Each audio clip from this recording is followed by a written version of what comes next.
Juan Kapitulo 6, versikulo 35.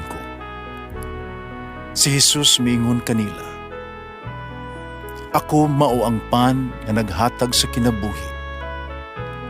Ang muari kanako dili nagayod gutomon, ug ang mutuo kanako dili nagayod uhawon." Ang mga puno Pan sa kinabuhi. maglikon unta sa mong pagtuo o gagaka kami sa pagtuman sa imong mahal nga kasuguan.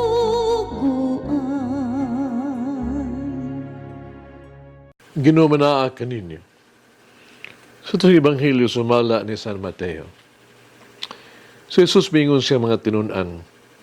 Nakadungog usab kamo, nagiingna ng ato ang tigulangan, kaniadto ayaw pakyasa ang imuhang panaad, kundili tumana ang imuhang ipanumpaan sa Ginoo nga imong buhaton. Pagkaron sultihan ko kamo, ayaw gyud panumpa kung ikaw manaad.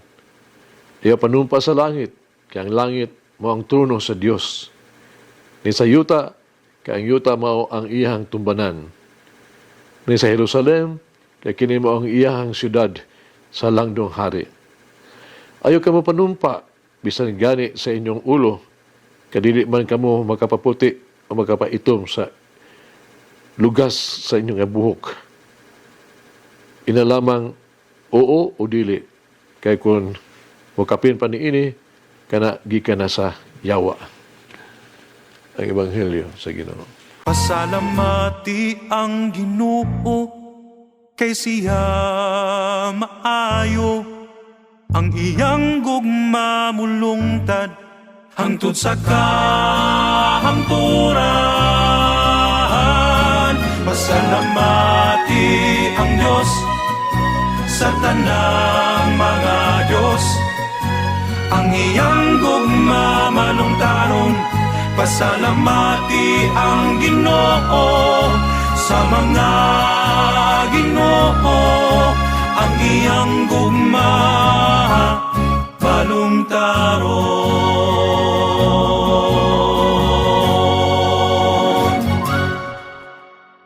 Ang Ebanghelyo nag-awag ka na to, na kita should be sincere, transparent, and truthful kita sa to ang relasyon sa to ang isikatao. Usa kini kahagit alang kanato nga kita magmatilud-anon, no? Transparent, sincere, no? Sa to ang mga pulong ug sa tong buhat. Dinhi gidid-an ni Jesus ang iyang mga nagmaminaw kaniya sa pagsaksi sa Dios sa ilahang pagkamatilud-anon. Ang ilang panumpa o pagpanumpa dili gayud garantiya sa ilahang pagkamatilud-anon.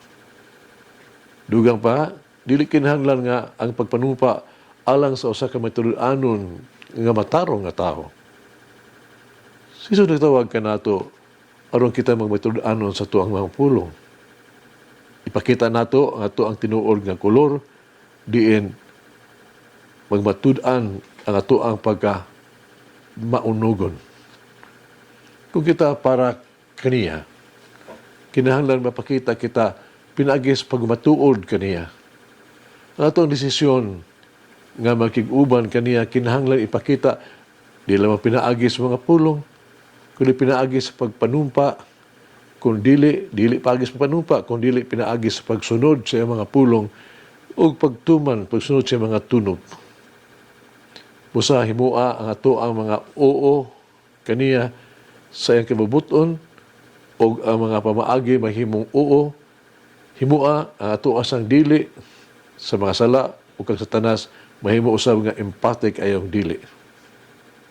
Dili kita angay moingon katingali og tan-awon lang nato. Wala o kung kini depende. Ato ang mga liho kinahanglan gyud pagmatuod sa to ang mga buhat.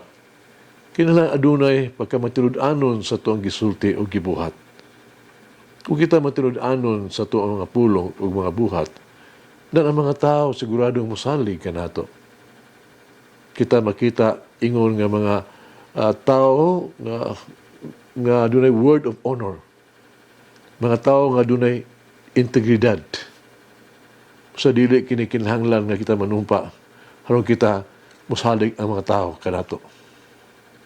Ang Dios nagmasitrumanon sa iyang mga pulong. Yang gituman ang iyang plano. Gihatag niya ang iyang gisaad. O kita isip iyang mga anak, kinahanglan usaw untag yun, magmatrumanon kaniya. Himua nga ang mga pulong gikan sa imong ngabil, mahuban ngadto sa mga buhat, sa pag-atiman, sa atong mga kamot ipakita sa buhat, sa atong giampo, no? Atong i-practice, atong gi-recite, atong ipasundayag. Sundo nato sa Jesus, nabisan sa iyang mga kaaway, nakaingon yun, bahin kaniya, ikaw usa ka matinud-anon nga tao, nga wala ka mapakabana sa opinyon kabisan kinsa, wala ka magtagad sa kahimtang sa usa ka tawo, kung dili nagtudlo sa dalan sa Dios, sumadas ka matuuran. Atong pangatanon, atong kaugalingon. Ano na ba'y sinsilidad sa tuang mga mapulong? Doon na ba'y pagkamatinud-anon sa atong mga buhat? Doon sugalanon sa usa ka Santos, St. John the Dwarf. 5th century na siya, nasugilanon. Siya usa ka balaan nga mabsanon kay ermitanyo. Yung usa ka batan-on nga ermitanyo, si John, iyang gitugyan ang iyang kaugalingon sa usa ka tigulang ng ermitanyo sa desierto sa Egypt atong panahon na. Aron tudlo diya kaniya. Kisulayan sa tigulang ermitanyo ang iyang pagpanaad, ang iyang vow sa pagkamasinugtanon yun. Kisulayan. Iyang gisugo si John siya sa pagtanom og sungkod diha sa desierto. Unya pag buo ni nagtubig hantod kini mamunga. Si John di patuo nga walay reklamo. Iyang gitanom ang sungkod ug gibubuan diha og tubig adlaw-adlaw. Iyang gituman ang tanan gisugo kaniya. Human sa duha ka tuig ang sungkod na bunga. Ang tigulang nga ermitanyo nipupo sa bunga ug gihatag niya ngadto kang John. Siya miingon, pagkuha og kaon sa bunga sa imong pagkamagya, sinugtanon. Take and eat the fruit of your obedience. Agit kinabuhi. Nagmatulun ba kita ako sa akong nasaad? Ako bang gipuyo ang akong giwali? O gitudlo? Nagmatulun ba ako sa akong giampo? Gituman ba na ako ang gisaad sa Dios? Mag-ampo kita. Wa akong minahal nga Jesus, akong ginuog, ako ang mangluluwas. Ikaw maayo kaayo ka na ako. Kanunay ka, na tinuod ka na ako, matinuanon niya ka na ako. Uban sa masulog o nga kasing-kasing, mabusanon ko mangayo sa imong pasaylo. Kinitungo kay gipakyas ko ikaw.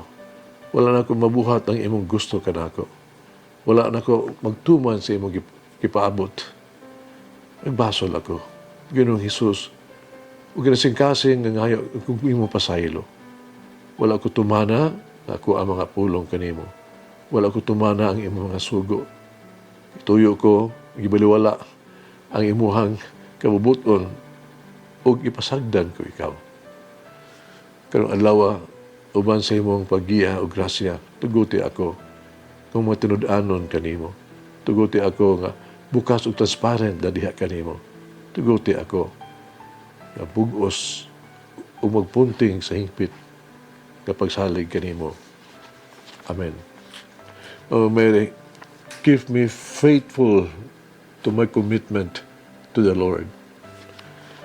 Malangin ang Diyos magagaon sa tanan, Amahan, Anak, Espiritu Santo. Amen. May the Lord of the divine mercy bless us all, heal us from all diseases and suffering. Ayun unta niya kita, tanang mga sakit na to sa lawas o sa kalag, body and soul. In the name of the Father, the Son, and of the Holy Spirit.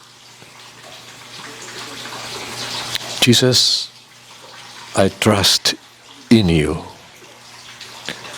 Amen. Whoever eats the bread of life will never hunger, says the Lord. Kay galaan inyo nabati ang pagpaambit ug hamubong pamalandong sa pulong sa Dios pinaagi sa tulumanon pan sa kinabuhi nga gidumala ni Monsignor Daddy Silva. Hangtod na usab sa sunod higayon, daghang salamat. The bread of life